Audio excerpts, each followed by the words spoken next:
anena kuti chichonse chimayenda ndi chiyani? Kwati 1998 dziko linali choncho? 2020 linali choncho? Akuluakulu, Mulungu wina aliyense amampatsani nthawi yake. Amunthalika Mulungu adapatsa nthawi ya wina tani? Pano nthawi ya ndani?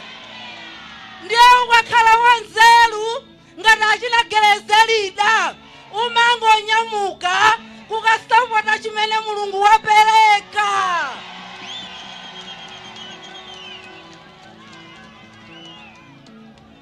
Chimene Mulungu wapereka.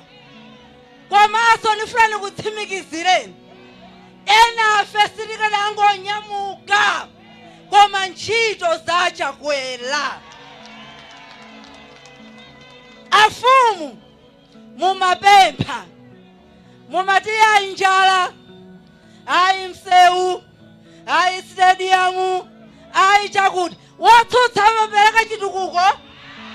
Wotsutsa amagawa chitukuko? Chitukuko amene angakupatseni ndi Dr. Chakwera.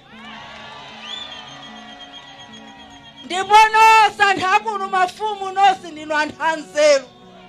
Mudavota kuno ndatifuna ulendo uno 200% itulutse dowa.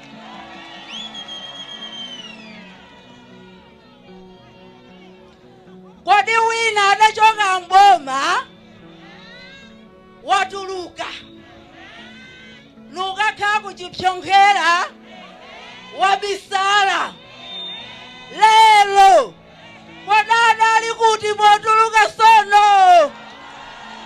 Adali kuti potuluka sono? Adali kuti potuluka sono? Njala samayiona, zivomerezi samaziona, mafutu ena samaona.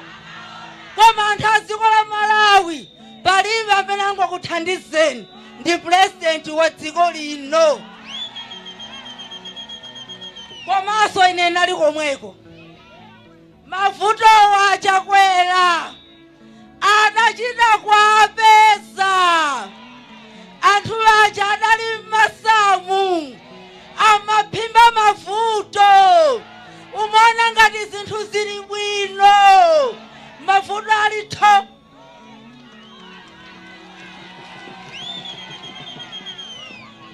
Ndiye pano Dr. Chakwera wanena kuti ananga msalire. Enanu asedale chenu muzatengako anthu yako. Azangofika pakanengo azingoona nsewu ngati half London. Padutsa mapresidenti amalephera kukonza Lilongwe. Mtundu wanga muli ndi mwayi.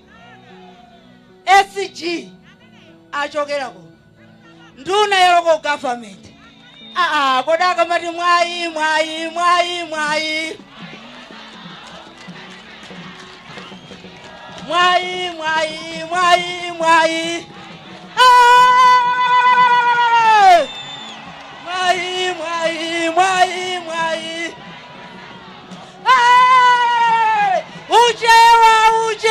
Uchewa. Pepani ragogo. Kuri undrego tidapitako. Odarimedo mwansambu no modzama. Odarimeda.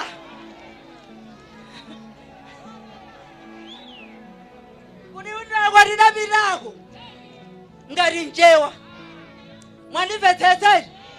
Ndiye mafuta amene mukuwaona dziko lapansi lino. Komanso sikunu kokha.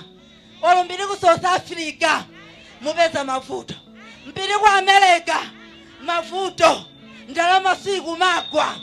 Dr. Chakwera Mulungu adangowayika kuti popeza ndiwe mbusa na amene ungakwanitse kuthana ndi mafuta a dziko la Malawi. Ukhala munthu wamba akana